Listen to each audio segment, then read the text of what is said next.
Hello, Congressman DeSantis. Hi. Thank you so much for giving me your time. Sure. It is wonderful having the chance to interview again. Just a month and a half ago, was it? A couple months ago. So we had the chance to meet and talk in Jerusalem. And there you were, and I have to say this because I'm very thankful and proud to say you were there checking out the options for moving the U.S. Embassy from Tel Aviv to Jerusalem. And I would love to hear what you have to say about the latest non-move, the latest signing of the waiver once again by President Trump. Well, I was disappointed. I think that the stars were aligned to move it like never before, and that was one of the reasons why I wanted to get over there to look so that we knew what the options were, and then we would be able to exercise oversight over that successful move. But when you look at his trip with the Arab states and over to Saudi Arabia, these Arab states need America to stand against Iran. That is their main concern right now.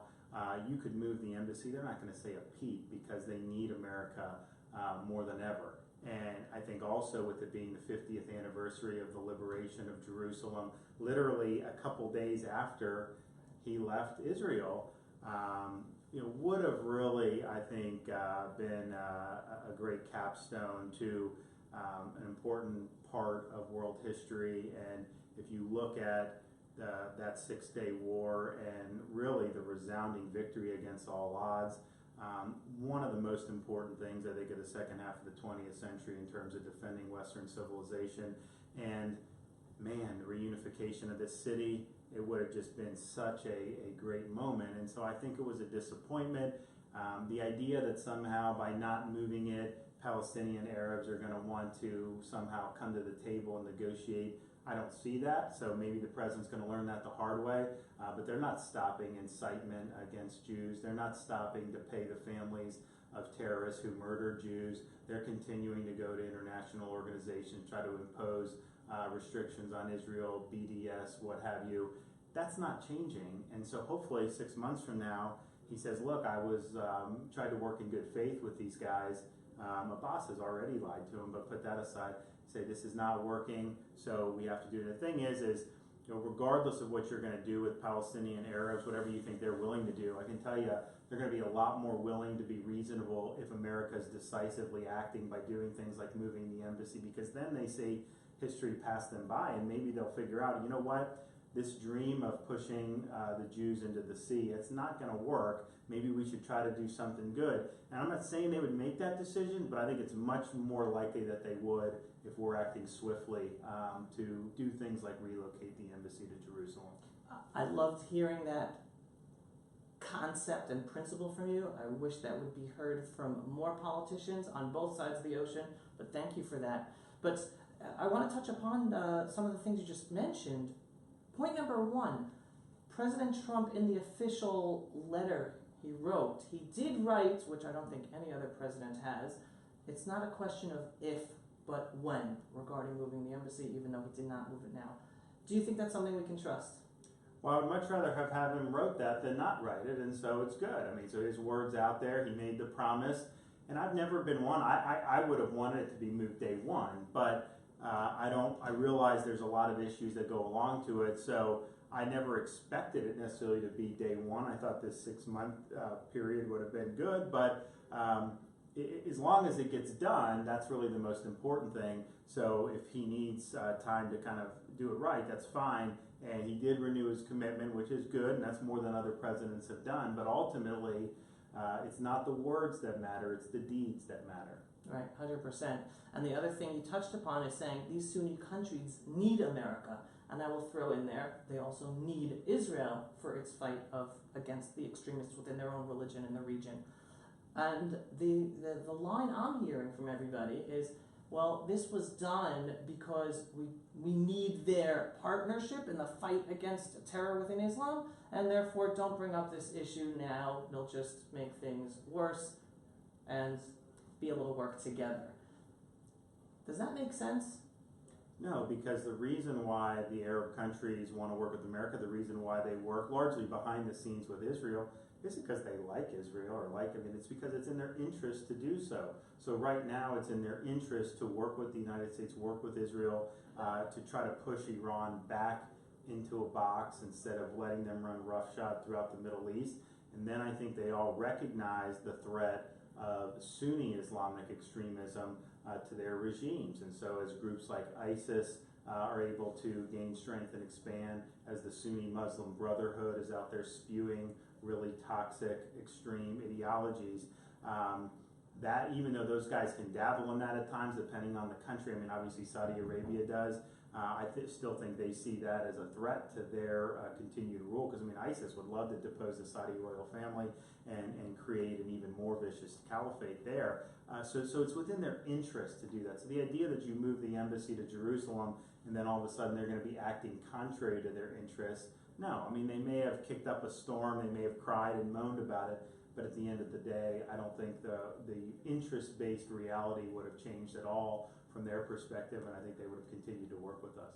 Now, you also touched upon the fact, which is wonderful to hear this from you, that U.S. taxpayer money is funding terrorists. It's given over to the Palestinian Authority, and the Palestinian Authority, I think, gives around 20% of the $700 million America gives over to them, hands it directly to terrorists and their families, on a scale depending upon how many Jews they murdered.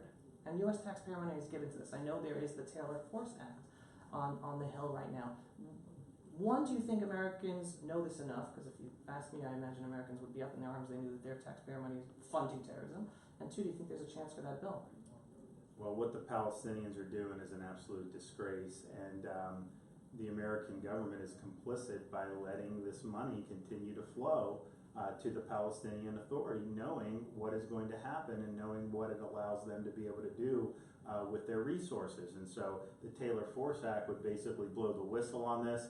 It would say no more money going to the Palestinian Authority until they stop paying salaries and pensions for family members of terrorists who kill Israelis. And to me, I think that, no, enough Americans don't know about it. The media doesn't like to focus on that. I mean, they tend to try to focus on criticizing Israel rather than focus on just talking about Palestinian Arab conduct.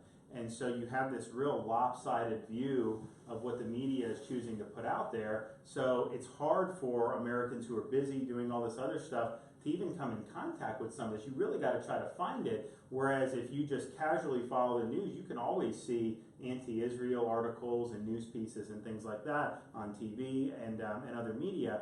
So I think it's frustrating, because I think if the American people fully, if this was presented to them, they overwhelmingly would say stop sending the money. And so I think we need to be voting on Taylor Force. I think it's a good bill. I think that there will be, it'll be a tough vote for some of my friends on the other side of the aisle, unfortunately, because of where their voters are right now. But let's make them have a tough vote. Again, refreshing, very refreshing to hear that. Understanding some of the pushback, and I could be wrong, understanding that some of the pushback is from the State Department according to its calculations. What do you think President Trump has a harder time with? Dealing with implementing his foreign policy with foreign leadership, or trying to implement that against the own bureaucracy here in Washington, including the State Department? No, I think it's probably more difficult to deal with the bureaucracy. I mean, it's an entrenched bureaucracy. It is self-interested, and it pursues its own interests, even when they're opposed to the president. People say, oh, Republicans have unified control of the government because you have control of majorities in the House, Senate, and White House.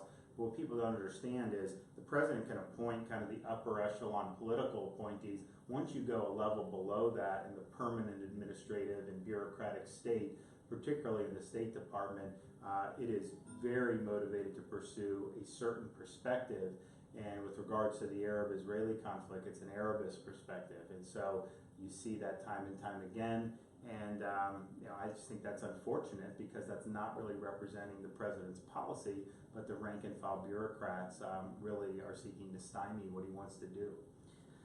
I know you've come to Israel a number of times. You came on trips with Ruth Lieberman and her Yes Israel missions. Can you reflect upon those trips with Ruth and what impact they had made on you?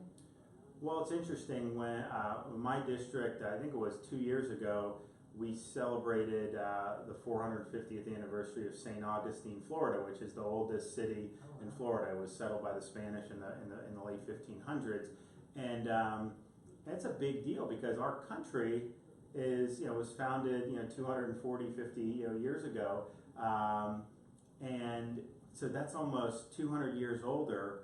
But then you go to Israel, and something that's 450 years old is like a joke to them. I mean, you're talking about thousands and thousands of years of history.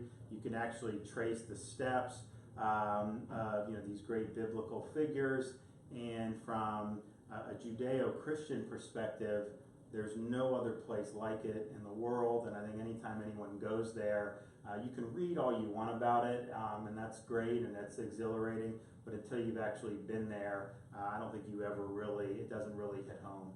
Wow. And finally, for all of your constituents here in Florida or people interested in Israel-U.S. relations and strengthening that relationship, what final message do you have for all of us? Well, I think that our relationship with Israel is on the upswing right now, which is good. I think our president understands that Israel's not the problem in the Middle East. Israel's the solution in the Middle East. And I think he's made a very concerted effort to have a really strong relationship with not only Prime Minister Netanyahu, but with folks all throughout the country. And I think that's ultimately good for America's national security interest. Any of the threats we're dealing with from militant Islam, Israel is dealing with them as well. And oftentimes they're dealing with them before we have to deal with them. And so they're really this tip of the spear in terms of fighting against the radical Islamic terrorism that we see not only wreaking havoc in the Middle East, but unfortunately in Western societies as we're seeing in Europe. So there's never been a time more important for us to have a strong relationship, and I think that really without having a strong U.S.-Israeli relationship, you're not going to be able to defeat this very significant enemy. So I'm pleased with what we're seeing. Obviously, I'd like to see some more steps taken, but we're much better off today than we were a year ago in terms of the relationship between our two countries.